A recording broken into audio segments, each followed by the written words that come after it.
For the love of God, if you hear nothing else, then hear this. Shut up about Cuba. There is no greater victim of international terror and human rights violations than this one little island sitting right in the dragon's teeth of the imperial core, and that is Cuba.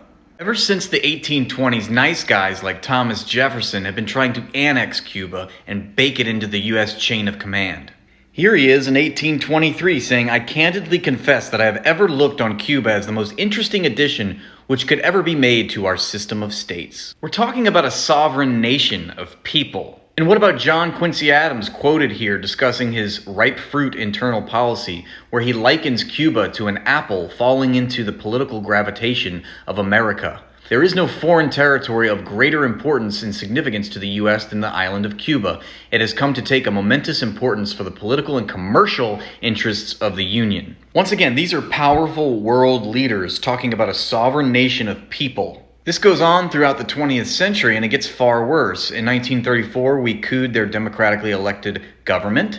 In 1959, we tried again. We failed. We then invaded them in 1960. We sent our Marines in. We bombed one of their petrochemical plants, killing 400 people. We literally annexed their largest and most commercial port, Guantanamo Bay, and turned it into a torture camp for people we didn't like. When John F. Kennedy went to the Mexican president and tried to elicit support for a war against the Cuban threat, the Mexican president responded that he could not, in good conscience, publicly announce that Cuba was a threat to his country, or else 40 million Mexicans would die laughing. Literally every other country on the face of the earth has a bilateral relationship with Cuba, except one, the U.S. Why?